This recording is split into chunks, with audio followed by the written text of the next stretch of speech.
So you and your spouse are getting a divorce. The house and the bank accounts are already split, but what about the family dog? Does a judge just flip a coin, or do pets get custody arrangements like children do? How does all this work? Well, in this video, we're going to address just that.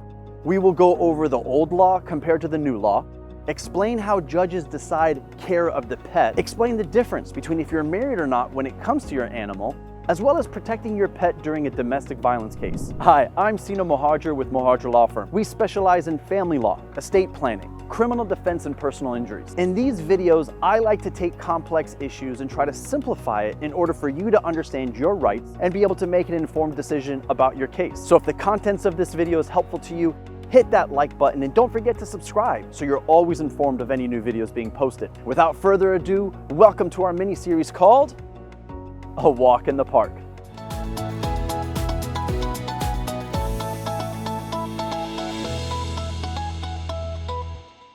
In California, we recently revolutionized how family court judges handle pets in a divorce, moving away from the old property rule. Historically, pets were treated like a couch or a TV. Whoever bought the dog or whoever's name was on the adoption papers got to keep it. But under California's new law, AB 2274, judges can now award sole or joint custody of a pet based on the care of the pet animal. This is a huge change from before, as a court now looks at the animal's well-being, not just who paid the adoption fee. In order for the court to determine who gets the animal or pet, the court will look at who actually takes care of the animal on a daily basis. Factors include who feeds the animal, who takes them to the vet, who takes them for a walk, or who pays for the pet insurance, among other factors. But not every case will allow a court to determine the custody of the family pet. If you're married, yes, the pet is part of the divorce proceeding, and family court judges have the power to create a shared custody schedule for that animal. However, if you are unmarried, family court does not apply.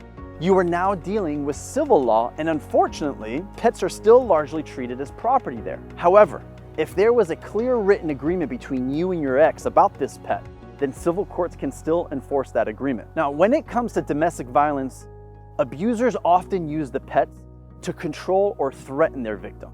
Now, in California, you can specifically include your pet in a domestic violence restraining order, also known as a DVRO. Now, this grants you immediate, temporary legal custody of that pet and orders the abuser to stay away from that animal. So you should never leave your pet behind with your abuser. In fact, inform your attorney immediately so that animal can be included in the emergency protective order. So to recap, pets are no longer property, they are family.